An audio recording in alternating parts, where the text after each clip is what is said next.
Bismillahirrahmanirrahim. Assalamualaikum warahmatullahi wabarakatuh. Darso Arif Bakuama di sini di Toiba TV di hari Kamis tanggal 13 Maret 2025 bertepatan dengan hari ke-13 kita jalani ibadah Ramadan. Jika di awal Ramadan kemarin saya memberitakan soal Yusuf Mansur yang menyebarkan spanduk di Jakarta, spanduk itu meminta sedekah kepada masyarakat untuk lembaga pendidikan dia. Ternyata bukan hanya itu, Yusuf Mansur juga menyebarkan informasi bahwa Institut Darul Quran atau IDAKU itu meminta zakat dari kita semua. Dalam histori WhatsApp-nya yang kemudian dibagikan oleh salah satu pemerhati Toiba TV kepada saya, itu Yusuf Mansur membagikan sebuah tulisan. Tulisan itu berasal dari rektor IDAKU, yakni Dr. Muhammad Anwar Sani S.Sos M.A. Tulisan itu dibuat pada tanggal 4 Maret 2025 yang judulnya adalah Mencerdaskan Bangsa Mewujudkan Generasi Qurani Berjiwa Entrepreneur. Jadi Yusuf Mansur ini tak jauh-jauh dari menjual entrepreneur, menjual usaha dan lain sebagainya. Kemudian di situ ditambahkan oleh Yusuf Mansur catatannya, dia menyebutkan bismillah zakat untuk pendidikan 100% untuk subsidi biaya penyelenggaraan pendidikan atau BPP fisabilillah di Institut Darul Quran. Nomor rekening dari Bank Syariah Indonesia. Kemudian atas nama rekening itu atas nama IDAKU Priority. Kemudian ada nomor HP yang disertakan dalam historinya Yusuf Mansur itu. Saudara-saudara, dari websitenya IDAKU saya kemudian mengambil tulisannya Anwar Sani ini. Menurut dia, IDAKU itu masuk dalam kategori fisabilillah dari 8 asnaf penerima zakat. Menurut Anwar Sani juga, tujuan mereka meminta zakat dari masyarakat untuk IDAKU itu adalah untuk membantu penyelenggaraan pendidikan yang berkualitas dengan fasilitas yang memadai.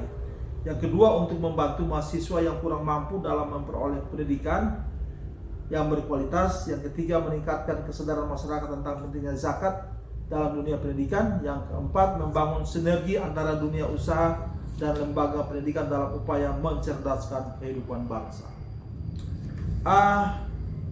Saudara-saudara, kita tahu bahwa sebenarnya Darul Quran itu sudah punya lembaga amil zakat atau LAZ yang disahkan oleh Kementerian Agama.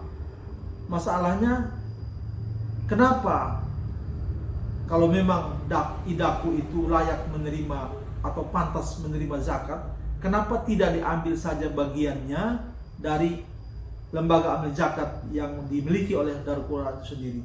Kenapa Yusuf Mansur harus khusus meminta zakat dengan nomor rekening khusus untuk IDAKU? Apakah itu pantas?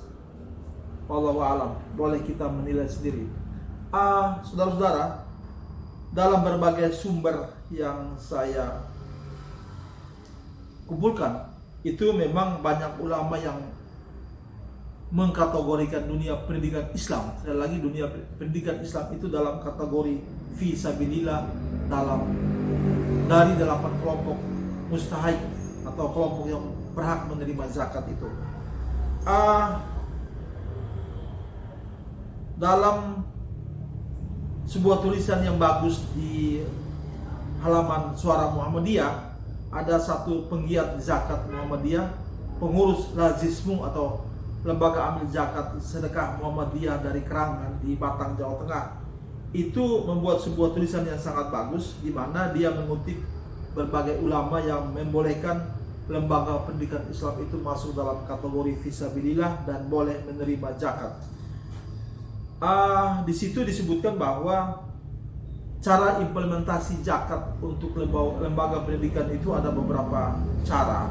Cara pertama yakni dengan memberikan beasiswa untuk anak yatim dan anak fakir miskin.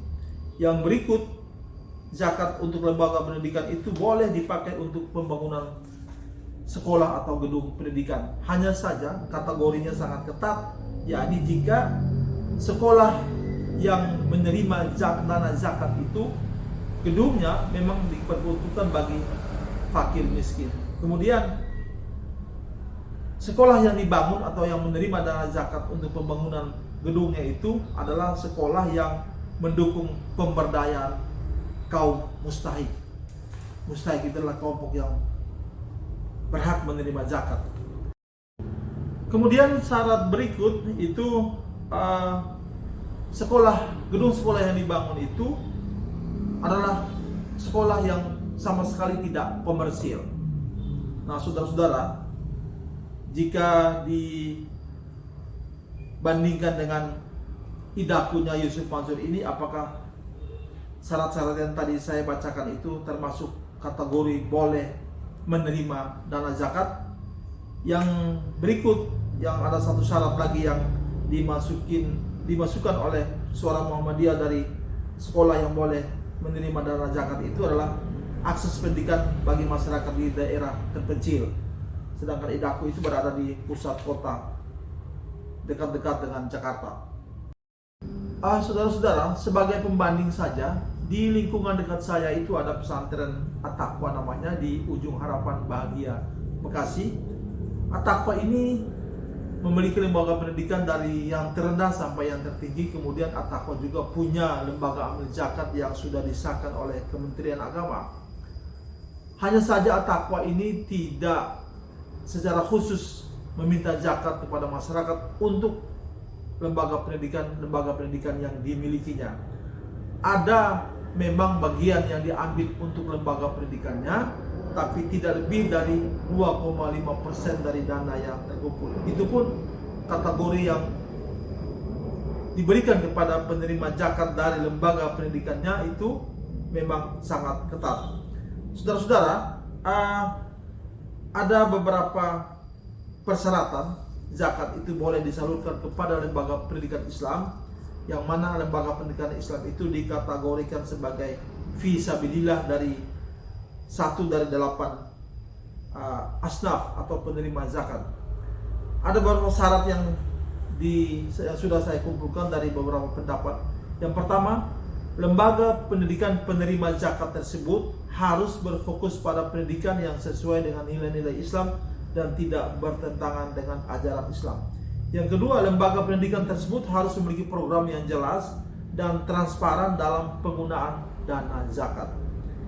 Yang ketiga, lembaga pendidikan tersebut harus memiliki mekanisme yang baik dalam pengelolaan dana zakat dan memastikan bahwa dana tersebut digunakan secara efektif dan efisien. Yang keempat, lembaga pendidikan tersebut harus memprioritaskan penerima manfaat yang membutuhkan, seperti siswa yang kurang mampu atau yang memiliki prestasi akademik yang baik. Saudara-saudara, bisakah kita mengontrol idakunya Yusuf Mansur itu yang meminta zakat dari kita semua itu masuk dalam 4 persyaratan yang baru saja saya baca ini?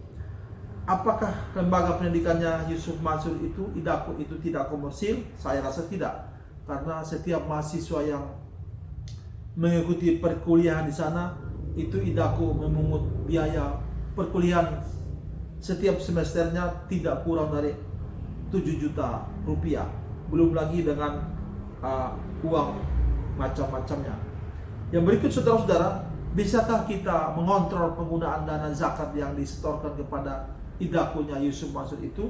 Atau bisakah Yusuf Mansur itu memberikan laporan pertanggungjawaban penggunaan dana zakat yang telah masuk ke rekening idaku itu sesuai dengan apa yang disyaratkan oleh syariah? Saya rasa ini kita perlu perdalam lagi. Yang berikut, saudara-saudara, saya mau katakan di sini bahwa meminta zakat dari masyarakat Indonesia khusus untuk lembaga pendidikannya Yusuf Mansur ini adalah sebuah ironi. Pertama, Yusuf Mansur itu punya catatan jelek dalam pengumpulan sedekah. Yang berikut, saudara-saudara, Yusuf Mansur dalam berbagai kesempatan di media mengatakan bahwa bisnis yang dia tekuni, yakni warung stick and shake itu, diniatkan keuntungannya dipakai untuk lembaga-lembaga pendidikan yang dia miliki. Yang berikut, saudara-saudara, meminta zakat khusus untuk lembaga pendidikan khusus dengan rekening khusus, itu juga saudara-saudara perlu kita cermati lagi.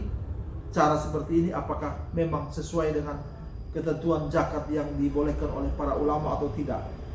Yang berikut, saudara-saudara, pada video berikut ini saya akan merilis sebuah pendapat tentang bagaimana zakat digunakan dan bagaimana zakat itu disalurkan dari Ustadz Adi Hidayat.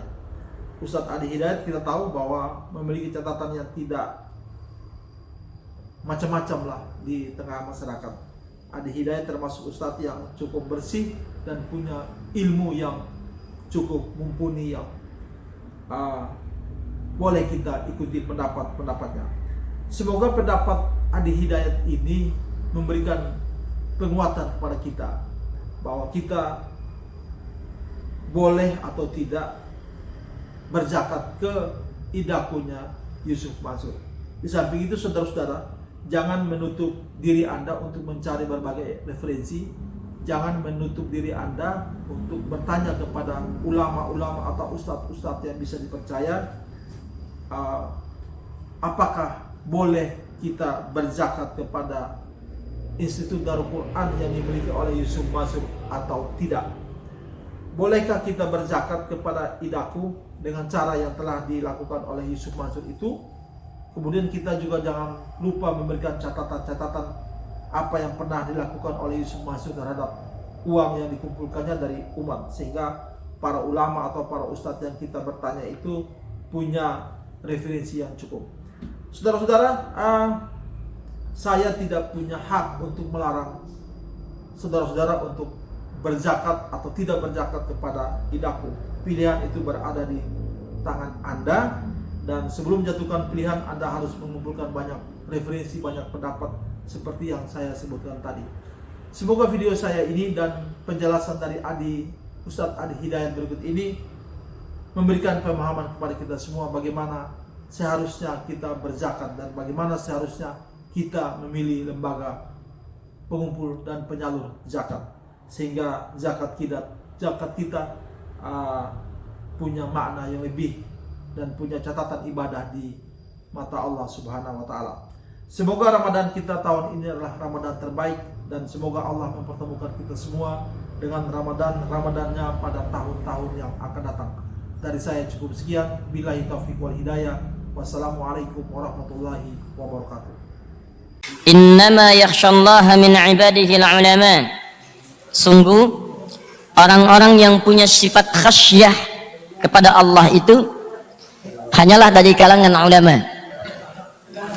Saya pernah sampaikan kalau ada di dalam Al-Quran atau hadis kalimat yang dibuka dengan kata innama, maka hukumnya di ilmu nahwu itu disebut dengan adatul hasri, huruf pembatas. Di sifatnya terbatas, hanya pada kalangan itu saja, tidak keluar dari kalangan yang dibincangkan. Jadi kalau Allah membuka ayatnya, kalimatnya dengan kata innama, berarti hukumnya terbatas pada informasi di ayat itu saja, tidak boleh keluar dari situ. Misal, saya ambil padanannya dulu, Quran surah ke-9 At-Taubah ayat ke-60 tentang penerima zakat. Mustahik zakat itu ada 8 golongan. Ya, innamas shadaqatu lil fuqara, 1, wal masakin, wal amilina 'alaiha, wal muallafati qulubuhum, wa fir riqab, wal gharimin, wa fi sabilillah, wa ibnis sabil. 8. Apakah boleh keluar dari 8 golongan ini? Boleh nggak saya menyalurkan zakat di luar 8 golongan ini? Kata para ulama nggak boleh. Kenapa? Karena ayatnya dibuka dengan innama, adatul hasri, dibatasi kepada 8 golongan ini. Karena itu terjemahannya dikatakan zakat itu hanya boleh dikeluarkan pada 8 golongan ini. Di luar 8 golongan nggak boleh. Ya, fakir, miskin, amilin alaiha pakai ala. Bukan sekedar amilin, ada amilin alaiha, itu beda. Kalau amilin yang terlibat dalam pengelolaan zakat saja, tapi mungkin nyambi. Ya, misal dia bekerja tapi iseng-iseng pengen ikut bantu-bantu untuk ngelola zakat, tuh amilin. Tapi kalau ala harfu tarkiz. Jadi dia memang fokus untuk mengumpulkan zakat, tidak bekerja yang lain.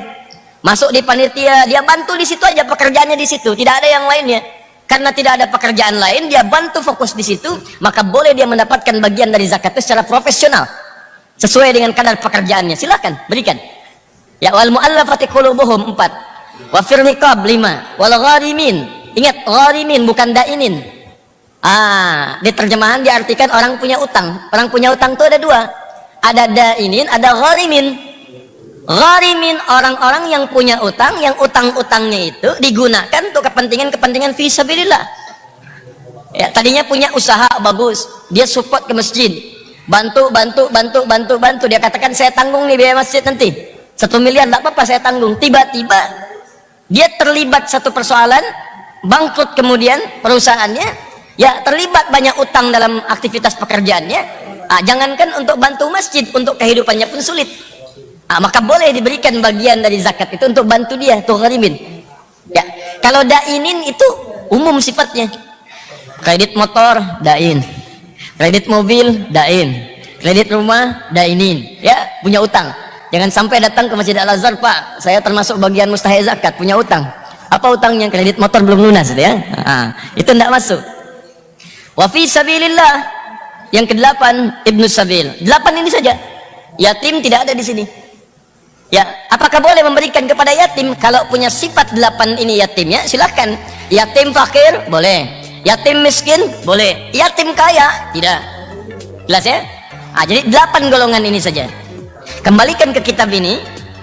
Jadi kalau ada kemudian kalimat dibuka dengan innama, maka hukumnya terbatas di hukum itu saja.